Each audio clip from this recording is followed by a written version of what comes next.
Hi friends, இன்றைக்கி வந்து ஒரு ஈவினிங் ஸ்நாக்ஸ் செய்ய போகிறேன் ஃப்ரெண்ட்ஸ். கொழுக்கட்டை வாங்க எப்படி செய்யலாம். இன்றைக்கி ஒரு 2 கிளாஸ் பச்சரிசி நல்லா ஊற வச்சு கழுவி தண்ணி வடிகட்டி வச்சுக்கிறேன் ஃப்ரெண்ட்ஸ். இது வந்து மிக்சிலே போட்டு அரைச்சி ஜலிச்சிக்கலாம். அதுக்கு தேவையான கலாக்கொட்டை வச்சுக்கலாம். வெல்லம் நல்லா பவுடர் பண்ணி வச்சு இப்போ மாவு ஃபஸ்ட்டு அரைச்சி இப்போ வந்து எப்படி செய்கிறேன்னு உங்களுக்கு காமிக்கிறேன். மாவு நல்லா மிக்சிலே அரைச்சி இது நல்லா ஜலிச்சு எடுத்துக்கணும் ஃப்ரெண்ட்ஸ். ஃபஸ்ட்டு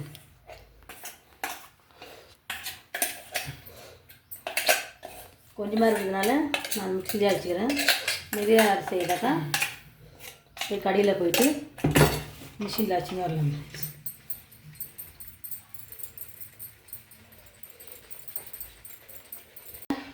நல்லா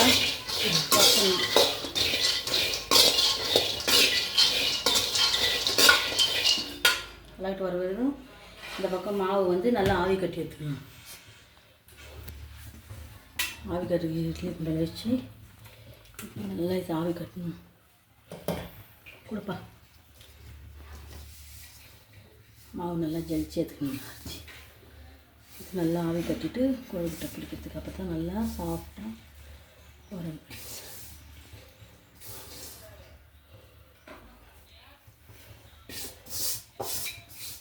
மாவு நல்லா வெந்துச்சுங்க ஃப்ரெண்ட்ஸ். இதுலேயே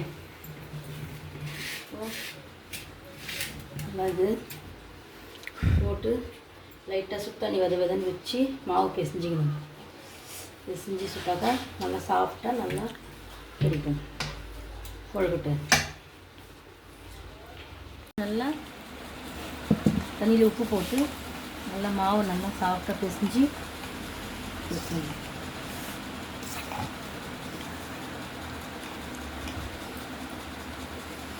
சூடாக இருக்கும். நல்லா சூடாகவே பேசிச்சிடும். நல்லா தண்ணி கொஞ்சம் பார்த்து பேசிஞ்சுக்கலாம்.